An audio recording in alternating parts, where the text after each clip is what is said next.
Welcome back to Module 2B, Reading Your Client's Style. Today we're going to go through the client pre-consultation form. And some of you may be implementing that already, and some of you may not even be implementing one at all. So I'm just going to give you a little rundown of how my structure in my business works. I have online booking. I don't do any of my own booking. What I do is once a person has booked their appointment through my AI salon concierge, Maria, I call her, Maria books the appointment. And then Maria finds out if the person would rather the form go to their email or their text message. And Maria then sends them a pre-client consultation form with questions and spaces for attachments that they fill out prior to their hair appointment that prepares me and also prepares them so that they feel like they're getting communicated with well. And I can also gauge my appointment and see just what the person is kind of thinking from the beginning before we ever get to our initial encounter in the salon. So Maria sends them the form. And then if they don't fill out the form within 48 hours before their appointment, Maria will send them a follow-up to confirm and just remind them to fill out that form.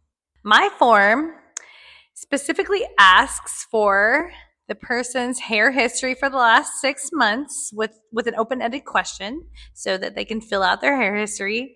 And then I also ask them another open-ended question, which leaves them a space on my form that they can fill out with any questions or additional information. Okay. It's an open-ended spot for them to discuss what's coming. Also on the form, I asked them to send me 5 pictures. I asked them to send me a picture of the front of their hair, and I asked them to send me a picture of the back of their hair, and I asked them to send me 3 inspirational pictures for their color or their cut. They can send as many photos as they want, but I do ask for a minimum of 5 photos. Okay? So the pre-consultation form has the hair history section, the detailed notes section for them to fill out, and it has their part where they attach their photos, right? The 3 things that I'm looking for in their consultation form. Together, we're going to go ahead and kind of like psychoanalyze the form and how I go through my form and gauge what is my communication style that I'm working with for this client. Okay. So I'm looking for additional notes. In the beginning, I'm looking for an additional note. This person is going to add a ton of extra notes in their hair, their previous history. They're going to tell you their likes and their dislikes, and they're going to tell you what they think they need. I'm going to gauge that that person is probably a verbal client. They filled out extensive information. They filled out all the details. They attached the photos. They did everything that you could possibly think of and more, and they gave you a crazy amount of information. That's definitely the verbal client, right? I mean, that sounds like I'm going to guess that they're going to be a verbal client in my chair, and I'm going to plan for them to communicate with me, and I'm going to spend a lot more time asking questions, prompting them, and being quiet and listening to them, okay? That's what I'm gauging from this form. If they do all this, and then they specifically write something along the lines of they're looking for suggestions, they're looking for recommendations, then I'm going to immediately kind of gauge this is the oral client. They did specifically write in there they were looking for recommendations or suggestions. That tells me that that person is an oral client. They're waiting for me to have a comeback to say, yeah, either verify that what they think is legit, or they might want to see if I know anything else that might help their problem or what they're looking for to achieve. So that's going to be the oral client. I'm going to gauge that through them filling out those extra notes that say open for suggestion. That specific phrase. That's how I know I'm dealing with more of like an oral client versus a verbal client. Then we get into the client who doesn't fill out a lot, but they say something along the lines of they just want a consultation. They just are looking for information.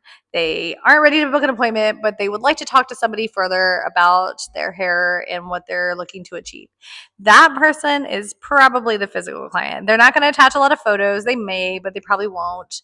They don't want to fill out a lot of information. They really don't even want to be dealing with the form, to be quite honest with you, but that's how I run my business, so they have to deal with the form. So they're going to ask, highly likely, that they can come in for an additional appointment, and they're going to be the physical client. They're going to want to touch their hair and see a book and really like face-to-face engage with you. That's physical. Now that takes us to the visual client. The visual client is going to be the client that attaches multiple photos to the form. They may or may not write a lot of information. They probably will write something along the lines that describes what their photos look like.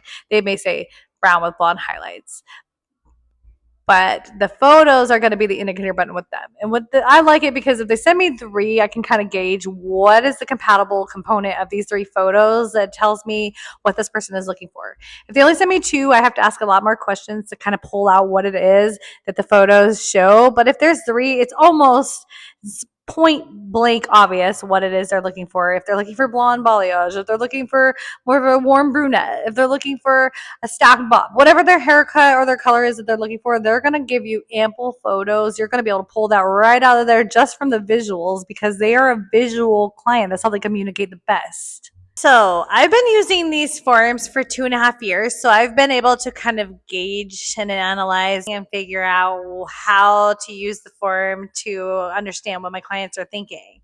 So I hope this helps you be able to challenge yourself this week, if you're already using the form, to guess what the client's going to be like, use the form of communication style that I've talked to you about, and just see if you're right or wrong. Are you spot on with your clients? I do need to kind of gear yourself to understanding communication a little bit better. If you're not using the form, then I hope after you watch this video, it might prompt you to go ahead and try a form and see if it helps your business a little bit.